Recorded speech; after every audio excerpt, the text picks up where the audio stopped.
नमस्कार दोस्तों। उम्मीद करता हूँ सब अच्छे होंगे। यूपीएससी की जर्नी में आप सभी का स्वागत है। जैसे जैसे एग्ज़ाम की तारीख नज़दीक आ रही है वैसे वैसे आपके दिमाग में जो प्रेशर है लगातार बढ़ रहा होगा। एग्ज़ाम की लास्ट मोमेंट पे तैयारी करने का एक बेसिक स्ट्रक्चर ये होता है कि आप उन टॉपिकों पर अध्ययन करें जो एग्ज़ाम की दृष्टि से बहुत महत्वपूर्ण है। इसका एक तरीका है कि लास्ट ईयर के जितने भी लगभग 5 से लेकर 10 ईयर के पेपर हैं, आप उनको अगर मार्क करेंगे, एनालाइज़ करेंगे तो ये देख पाएँगे कि कुछ वो टॉपिक होते हैं जहाँ से एवरी ईयर क्वेश्चन देखने को मिलते हैं। लास्ट ईयर से क्वेश्चन देकर देखा जाए तो रिपीट तो नहीं होता है, बट जहाँ से लास्ट ईयर के क्वेश्चन जिस टॉपिक से आया हुआ है उस टॉपिक से आता है। तो यही आज हम डिस्कशन डिबेट करेंगे कि यदि आप अंतिम समय में इन टॉपिकों पर महत्वपूर्ण तरीके से स्टैटिक पार्ट को या डायनामिक पार्ट को रेडी कर लेते हैं तो आपकी प्रीलिम्स क्वालिफाई करने की जो प्रायोरिटी है वो बढ़ जाएगी। आइएगा चर्चा कर लेते हैं वो महत्वपूर्ण टॉपिक और जिनको आपको इसकी बिल्कुल भी नहीं करना है और उसको आराम से देखना है, क्योंकि ये वो एरिया है जहाँ से एनालिसिस किया गया है, जो कि लास्ट ईयर के ट्रेंड को देखते हुए उन टॉपिकों को मार्क किया गया है और जहाँ से प्रत्येक वर्ष क्वेश्चन देखने को मिल रहे हैं उन टॉपिकों को मैंने आपके सामने यहाँ डिफाइन करने का प्रयास किया है। तो आइएगा चर्चा कर लेते हैं बिना देरी किए। जैसा कि आप जान सकते हैं एक सिनेरियो है। सिनेरियो का मतलब 18 से लेकर अगर 23 तक के कार्यकाल के अवगत करें हम लोग तो हिस्ट्री से 14 क्वेश्चन देखने को मिले हैं 23 में, और 22 में भी 14 क्वेश्चन देखने को मिले हैं। देखो यहाँ 10 क्वेश्चन थे, यहाँ पर 20 क्वेश्चन थे, यहाँ 17 क्वेश्चन है, यहाँ पर 22 क्वेश्चन। अगर आप इसको आपस में वेलवेट भी करें तो लगभग 10 से 20 क्वेश्चन के बीच में हिस्ट्री का वेटेज रहता है। इसी प्रकार से आप अध्ययन करेंगे तो आप ज्योग्राफी को देख पाएंगे, आप पॉलिटी को देख पाएंगे, इकोनॉमी को देख पाएंगे, साइंस टेक्नोलॉजी को देख पाएंगे, इन्वायरमेंटल है एंड करंट अफेयर है। ये दिखाने का मेन पर्पस ये है कि आप कम से कम सभी महत्वपूर्ण खंडों पर तैयारी कर कर प्रीलिम्स क्वालिफाई नहीं कर सकते हैं, लेकिन हम कुछ ऐसे टॉपिक मार्क कर कर, कुछ ऐसे सब्जेक्ट मार्क कर कर जहाँ पर हमारी एक्यूरेसी बढ़िया होती है, उन पे हम अध्ययन कर कर टॉपिक को आराम से क्लियर कर सकते हैं। इसी क्रम में अगर देखेंगे तो आपके सिनेरियो दिमाग में जो पॉलिटी का एक एरिया है उस एरिया पे अगर कमांड कर लेंगे तो यानी इस एरिया में मैंने आपके सामने स्टैटिक पार्ट के उस खंड को रखा गया, जो कि ये मान के चलें कि लास्ट के 6-7 ईयर में यहाँ से क्वेश्चन आपको देखने को मिले हैं।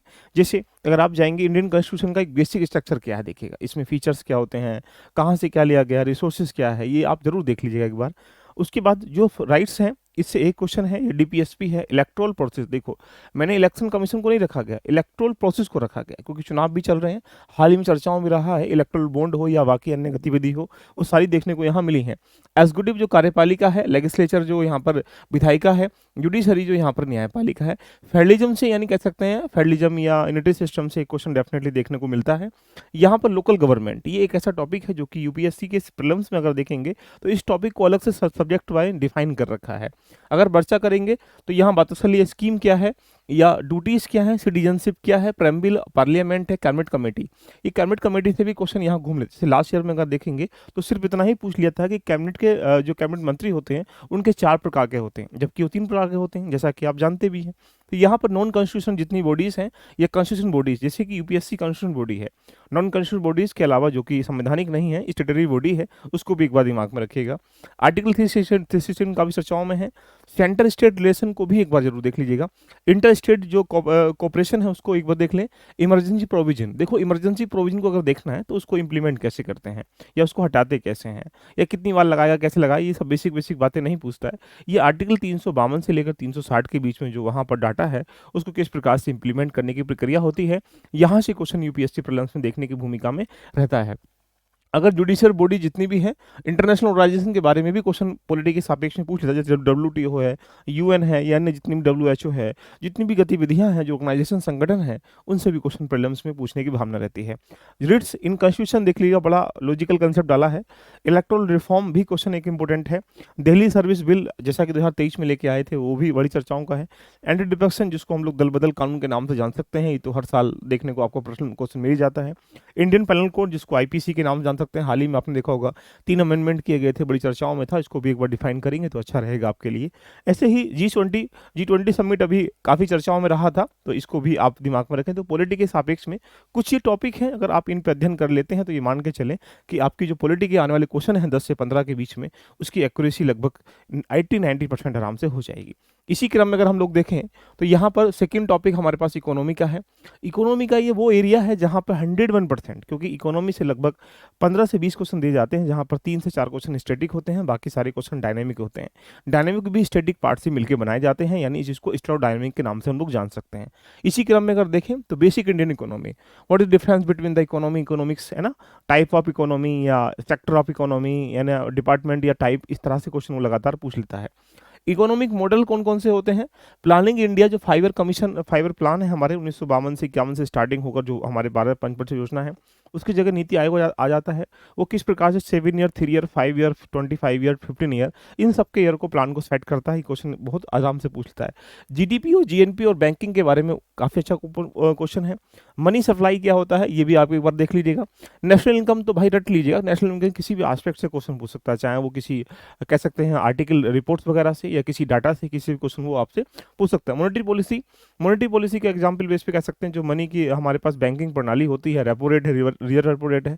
हाल ही में लगातार कई बार रेपो रेट को चेंजिंग नहीं किया गया, ये एक घटना है, इसके बारे में क्वेश्चन आपसे पूछने की भूमिका रहेगी। इन्वेस्टमेंट मॉडल बड़े खतरनाक हैं, एफडीआई, एफएफआई वगैरह जितना भी स्ट्रक्चर है उसके बारे में इकोनॉमिक्स क्वेश्चन पूछ लेता है। Money market and capital market, जो नहीं मुद्रा बाजार और पूंजीगत बाजार के बारे में देखा जाएगा, तो काफी अच्छा स्टेटमेंट है, क्वेश्चन भी आपके सामने पूछ लेता है। टैक्सेशन यानी टैक्स प्रणाली के रूप में देखा जाए, इन्फ्लेशन के रूप में देखा जाए, यूनियन बजट के रूप में देखा जाए, एएमसी एक्ट क्या होता है, नैम और एमएसपी क्या होती है, इनके बारे में देख लीजिएगा। जितनी भी एग्रीकल्चर स्कीम्स अभी हाल ही में 5 से 6 महीने में ज़्यादातर हाईलाइट रही हैं, उनको जरूर एक बार मार्क कर लीजिएगा। राइट, जीएसटी है, बॉन्ड्स के बारे में बहुत खतरनाक क्वेश्चन पूछता है। ग्रीन बॉन्ड है, ब्लू बॉन्ड है, या अन्य जितने बॉन्ड्स वगैरह हैं उनके बारे में गतिविधि। पीडीएस सिस्टम तो हमेशा चर्चाओं में रहता है कि पब्लिक डिस्ट्रीब्यूशन सिस्टम क्या होता है, कि उसको कैसे एस्टेब्लिश किया गया था, ये सारी बातें इंपॉर्टेंट है। फॉरेन ट्रेड पॉलिसी क्या होती है, फूड प्रोसेसिंग इंडस्ट्री हाल ही में चर्चाओं में रहा है। और ये हमारे पास बैंकक्रप्ट जो कोड है वो क्या होता है, एमएसएपी क्या होती है, फाइनेंशियल इंक्लूसिव क्या है, वर्ल्ड इकोनॉमी के सापेक्ष में इंडिया की इकोनॉमी क्या ग्रोथ कर पा रही है, एंड डेवलपमेंट में ग्रोथ में क्या डिफरेंसेस है। एसडीआई और अदर जितने भी इंडेक्सेस हैं उसके बारे में एक बार देख लीजिएगा। ये आईएमएफ, वर्ल्ड बैंक के जितने भी इंडेक्सेस हैं उनको भी देखना आपकी जिम्मेदारी बन जाती है। और आरबीआई, नीति आयोग की जितने भी या सेबी की जितनी भी अभी हाल ही में गतिविधि हैं 2, 4, 6 महीने की, उन पर बड़ी नजर बना के रखिएगा, क्योंकि एग्जाम के लिए ये एरिया काफी महत्वपूर्ण बन जाता है। अगर इसी रूप में अगर हम देखेंगे तो ये आपका एरिया आ जाता है यहाँ पर ज्योग्राफी का। ज्योग्राफी एक ऐसा सब्जेक्ट है जहां पर 10 से 15-20 क्वेश्चन के बीच में भूमिका रहती है, लेकिन ज्योग्राफी ट्रेडिशनल सब्जेक्ट के रूप में काउंटिंग किया जाता है। यू कैन से कि जितने भी हाल ही में अभी कुछ चेंजिंग हो रहे हैं, वोल्केनो है, अर्थक्वेक है, या कुछ ऐसी गतिविधि जो कि हाईलाइट है, वो भी क्वेश्चन पूछता है, लेकिन उससे पहले डायनामिक पूछता है, जैसे इंटीरियर अर्थ यानी पृथ्वी की जो आंतरिक संरचना है उसके बारे में आपसे पूछता है। लैटिट्यूड क्या है, लॉन्गिट्यूड क्या है, इट इज अक्षांश देशांतर के बारे में क्वेश्चन है। लैंड फॉर्म्स क्या है, मिनरल्स वगैरह, बहुत अच्छा क्वेश्चन है, ये पूछ लेता है। इंडियन रॉक सिस्टम जो चट्टाने हैं भारत की, उसके बारे में क्वेश्चन, बहुत अच्छे क्वेश्चन पूछता है। ज्योग्राफिकल फिनोमेना क्या है, ओरिजिन ऑफ द यूनिवर्स यानी ब्रह्मांड की उत्पत्ति कैसे हुई, इसके पीछे कौन कौन से रीजन है। या जो ड्रेन स्टोरी है वो क्या है, क्लाइमेटोलॉजी क्या है, फिजिकल फीचर्स ऑफ इंडिया क्या है, ओशनोलॉजी क्या है, या अल्नीनो या लालिनो, या टाइप ऑफ क्लाइमेट्स यानी जो है एटमोस्फेयर जो वायुमंडल है इसके बारे में, हीट बजट क्या होता है, आवर सोलर सिस्टम यानी सोलर सिस्टम क्या है, नेचुरल जो वेजिटेशन है क्या है, एनर्जी सोर्स क्या है, agriculture, irrigation and cropping system क्या है, ग्रीन रिवोल्यूशन जो हरित क्रांति के नाम जान सकते हैं। ये जितने भी हमारे पास मैपिंग के हाल ही में जो कुछ ऐसी चर्चाएं रही हैं जो कह सकते हैं कि इसको हम मार्क कर सकते हैं, वो काफ़ी इंपॉर्टेंट बन जाती हैं। तो यानी मेरा तात्पर्य कहने का ये रहा, यदि आप ज्योग्राफी के सापेक्ष में इनको रेडी कर लेते हैं तो ये मान के चलें 70-80 क्वेश्चन आपको यहीं से आपको देखने को मिल जाएंगे। अगर चर्चा करेंगे यहाँ पर हिस्ट्री की, हिस्ट्री एक ऐसा व्यापक सब्जेक्ट है जहाँ पर आप ancient, medieval, art and culture, modern, इन सब के बारे में जानते हैं, लेकिन इन सबको कुछ खंडों में बांट पाना ये डिफिकल्ट टास्क है। उसको अगर हम देखेंगे तो आर्ट एंड कल्चर के रूप में देखेंगे तो एंशियंट एंड क्लासिकल डांस है, या हिंदुस्तानी या कर्नाटक म्यूजिक है, पेंटिंग है, लिटरेचर है, या बाकी जो एंशियंट जितनी भी एक प्रकार से कह सकते हैं मटेरियल है। अगर हम एंशियंट मेडाइवल के रूप में अगर बात करेंगे तो सिर्फ आपके पास कुछ 4-5 टॉपिक हैं, जैसे दिल्ली सल्तनत या विजयनगर या मुगल एम्पायर है, ये काफ़ी इंपॉर्टेंट है। गुप्त पीरियड को आपको पढ़ना है, गुप्तोत्तर को नहीं पढ़ना है। मौर्य को पढ़िएगा, पोस्ट मौर्य को पढ़ने की रिक्वायरमेंट नहीं है। इंडस वैली में और वैदिक सिविलाइजेशन में कुछ थोड़ा देख लीजिएगा। तो यानी कुछ ये टॉपिक है जो एक आर्ट एंड कल्चर के अलावा एंशियंट एंड मेडाइवल को बिलोंग करते हैं। अगर मॉडर्न इंडिया की बात करेंगे तो वहां पर कुछ 8-9 टॉपिक मैंने रखा गया है। ज़्यादातर क्वेश्चन अगर यूपीएससी की प्रीलिम्स की बात करेंगे तो गांधीयन पीरियड से आ जाते हैं। गांधीयन पीरियड में भी तीन जो उसके मूवमेंट है बड़े इंपॉर्टेंट है, जैसे नॉन कॉर्पोरेशन है जिसको एसआईओ कह सकते हैं, सविनय अवज्ञा है और भारत छोड़ो यानी क्वाइट इंडिया मूवमेंट है। ये तीन इतने इंपॉर्टेंट मूवमेंट है जहाँ से क्वेश्चन डेफिनेटली एक आएगा ही आएगा। तो यानी मॉडर्न इंडिया के सापेक्ष में अगर इनको रेडी करते हैं तो आप मान के चलिएगा कि आपकी जो प्रायोरिटी है आप एग्जाम में क्वालिफाई होने की बढ़ जाएगी। अगर हम साइंस टेक्नोलॉजी की बात करेंगे, साइंस टेक्नोलॉजी के लगभग जितने भी क्वेश्चन आते हैं 10 से 15 के बीच में सारे डायनेमिक आते हैं। यानी स्टैटिक पार्ट का मतलब कोई है ही नहीं वहाँ पर। लगभग 90% क्वेश्चन वहाँ आपको डायनेमिक मिलेंगे। तो जो भी हमारे 6-7 महीने की घटनाएं होती हैं अगर उन पर नज़र रख लें तो आप आराम से साइंस टेक्नोलॉजी के सारे क्वेश्चन टैकल कर पाएंगे। इट्स अगर हम इस पॉइंट में बेसिक साइंस क्या होती है, बेसिक साइंस में फिजिक्स या केमिस्ट्री बायो, यहाँ से एक दो क्वेश्चन देखने को बेसिक मिल जाता है, बाकी यहाँ से क्वेश्चन देखने को नहीं मिलते हैं। अगर बायोटेक्नोलॉजी या नैनो टेक्नोलॉजी या जेनेटिक इंजीनियरिंग या डिसीज जितनी भी है, विटामिन एंड फैक्ट वगैरह, फूड जो है हमारे पास, या सेमीकंडक्टर जितनी भी चीज़ें हैं इनको देखने का प्रयास करिए। इनका डायनेमिक पार्ट क्या है, तो इन सब के बारे में 5G है या फिर बाकी जो भी इंडियन मिसाइल सिस्टम है या फिर साइबर सिक्योरिटी है, हाइड्रोकार्बन है, हमारे पास जीपीएस सिस्टम है, लीगो इंटर प्रोडक्ट है, या मिशन चंद्रयान है, या स्टार्ट है, या ब्लैकचेन टेक्नोलॉजी है, न्यूक्लियर पावर है, या जो हमारे पास गुड पार्टिकल्स हैं, इसके बारे में अगर आप दिमाग में रखेंगे तो काफ़ी चीज़ें बन जाएंगी। यानी तात्पर्य कहने का मतलब है कि साइंस टेक्नोलॉजी में अगर आप अभी आपके पास 1 मंथ का समय रिमेनिंग है, इस 1 मंथ में अपने टाइमिंग को सेट करते हुए एक दिन में अगर 5 टॉपिक पढ़ते हैं तो ये जो 100 टॉपिक मैं आपको डिफाइन करके दे रहा हूँ, आप आराम से टॉपिक का रिवीजन भी कर पाएंगे, प्रैक्टिस भी कर पाएंगे, उनको जान भी पाएंगे। अगर बात करेंगे यहाँ से इन्वायरमेंटल की, तो इन्वायरमेंटल के लगभग देखा जाए लगभग 10 से 12 क्वेश्चन देखने को मिलते हैं।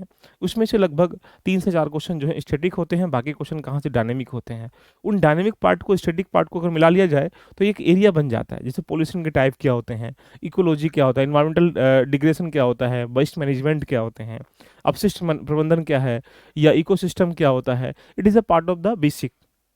एंड इसी के जो आप बायोडाइवर्सिटी है, पोल्यूशन, जो इकोलॉजी है, या क्या हमारे इम्पैक्ट पड़ रहे हैं, इन्वायरमेंटल इम्पैक्ट क्या हो रहा है, तो इस सारे टॉपिक को मैंने मार्क कर दिया गया है।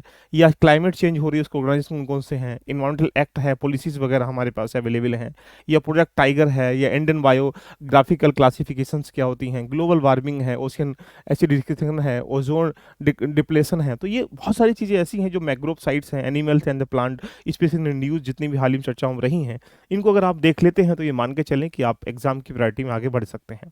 कोशिश करते हैं कि यहाँ पर जो भी करंट अफेयर के वो टॉपिक जो कि इस 5, 6, 7, 8 महीने के इंपॉर्टेंट रहे हैं, तो इन्वायरमेंटल में, इकोनॉमी में सिर्फ ये टॉपिक आप मार्क कर लें, ये बहुत इंपॉर्टेंट है। जैसे एग्जाम्पल बेस में वर्चुअल डिसीज एसिड क्या होता है, बोस्टो अकाउंट क्या है, आरबीआई रिपोर्ट क्या कह रही है, डीसीप क्या है, प्रोडक्ट नंबर क्या है, फाइनेंशियल इंक्लूसिव इंडेक्स अभी आया था। तो यानी कुल मैंने 7-8 टॉपिक इकोनॉमी के मार्क किए हैं। ऐसे इन्वायरमेंटल के ध्यान रखना 8-9 टॉपिक हैं जो करंट अफेयर के लिए रेडी होने चाहिए आपके। क्लाउड सीडिंग क्या होती है, या कोप 28 है, ब्राजील समिट अभी हाल ही में हुई थी, मिस्टी स्कीम है, इसके बारे में जरूर देख लीजिएगा। अगर पॉलिटी की बात करेंगे तो पॉलिटी में कुछ 8-9 टॉपिक हैं जो कि करंट अफेयर के लिए बिल्कुल रामबाण है। लाइक सपोज सेक्शन 6 एक और सिटीजन एक्ट क्या कहता है, नेशनल सिक्योरिटी जिसको एनएसए के नाम से जान सकते हैं, बाकी जितनी भी डिस्क्वालिफिकेशन ऑफ लॉ मेकर्स क्या होते हैं, पार्लियामेंट प्रिविलेज क्या होती हैं, लिम्स प्रोडक्ट क्या है, ऐसे ही हमने आईआर सोशल इशूज़ के जितने भी पॉइंट हैं उनको कवर करने का प्रयास किया गया है। साइंस एंड टेक्नोलॉजी के जितना भी एरिया आपको कवर करने का प्रयास किया गया है। कुल मिला के मैं कह सकता हूँ कि ये करंट अफेयर का वो एरिया है जो एग्जाम्पल बेस पे कह सकते हैं कि ये ज़्यादा इंपॉर्टेंट है। तो आज हमने उन टॉपिकों पर चर्चा करी है जो एग्जाम प्रीलिम्स के लिए बहुत ज़्यादा महत्वपूर्ण बन जाते हैं। तो यदि आप भी यूपीएससी का प्रीलिम्स एग्जाम देने जा रहे हैं 16 जून का, तो बाकी सब चीज़ें रेडी हैं या नहीं है मैटर नहीं करता। मैटर करता है कि ये जो टॉपिक मैंने आपको यहाँ विजुअल दिए गए हैं ये आपके रेडी हैं या नहीं है। अगर नहीं है तो अभी भी वक्त है कि आप सब कुछ छोड़कर इन टॉपिक को रेडी कर लीजिएगा। और उसके साथ अगर आपके रेडी हैं, जो टॉपिक रेडी है उसका रिवीजन करिएगा, उसकी प्रैक्टिस करिएगा और मल्टीपल मॉक लगाइएगा और मल्टीपल रिवीजन करिएगा। ज़्यादा कुछ न्यू कंटेंट या न्यू चीज़ें जानने के प्रयास बिल्कुल ना करें। बाकी इस बार आपकी जो सपना है उसको पूरा करने के लिए दिल तहे दिल से आपके साथ है और आप बस सिर्फ आपको मेहनत करनी है। मिलते हैं दोस्तों नए सेशन में, तब तक के लिए all the best, love you lofi, bye bye, take care.